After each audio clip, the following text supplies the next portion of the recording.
1 થી શરૂ થયેલી આ સફર આજે ધોરણ 8 ના ઉભરે આવીને ઊભી રહી છે. ખબર જ ના પડી કે આ 8 વર્ષ ક્યારે વીતી ગયા. આજે આ શાળાનું આંગણું છોડતી વખતે એવું લાગે છે કે જાણે અમે અમારું બીજું ઘર છોડી રહ્યા છીએ. સૌથી પહેલા તો હું મારા ગુરુજનોનો આભાર માનું છું કે તમે અમને માત્ર અક્ષર જ્ઞાન જ નથી આપ્યું, પણ આ દુનિયામાં કેવી રીતે જીવવું અને સંસ્કાર આપ્યા છે. અમને યાદ છે એ દિવસો જ્યારે અમે ડરતા પ્રાર્થના સભામાં ઊભા રહેતા.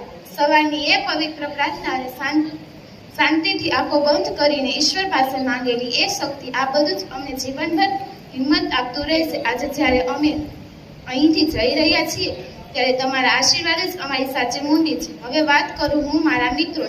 તો મિત્રો, કાલથી આપણો ક્લાસરૂમ હશે, આ બેન્ચીસ પણ હશે, પણ આજે સાથે નહીં હોય. રિસેસમાં એકબીજાને ટિફિનમાંથી નાસ્તો ચૂંટવી લેવો, પરીક્ષાના ટેન્શનમાં એકબીજાને પ્રોત્સાહન આપવું અને રમતગમતના મેદાનમાં વિજય માટે કરેલી મહેનત, આ બધું જ હવે એક સુંદર સંભારણ બનીને રહી જશે.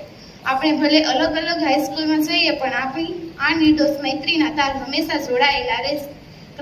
ક્લાસરૂમની દિવાલો આજે જ અમને જાણે કહી રહી છે કે રોકાઈ જાઓ. પહેલા ખૂણામાં બેસીને કરેલી વાતો અને શિક્ષકની નજર ચૂકવીને કરેલા તોફાનો આજે યાદ કરીને આંખોમાં આંસુ આવી જાય છે. અમે આ શાળાના આંગણે રડતા આવ્યા હતા અને આજ રડતા જ વિદાય લઈ રહ્યા છીએ. પણ આજે આંખોમાં વિદાયની વેદ સાથે ઉજ્જવળ ભવિષ્યની આશા પણ છે. અંતે મારા શિક્ષકો અને આચાર્યશ્રી, અમારાથી કોઈ ભૂલ થઈ હોય તો અમને નાનું બાળક સમજીને માફ કરજો. અમે ગમે તેટલા મોટા થઈએ પણ આ પ્રાથમિક શાળાના ઋણ ક્યારેય નહીં ચૂકવી શકીએ. અમે વચન આપીએ છીએ કે અમે જ્યાં પણ જઈશું આ શાળાનું અને તમારા સંસ્કારોનું નામ હંમેશા રોશન કરીશું. જતા બસ એટલું જ કહીશ કે માર્ગ બદલાય છે, મંજિલ નહીં. મિત્રો બદલાય છે, યાદો નહીં.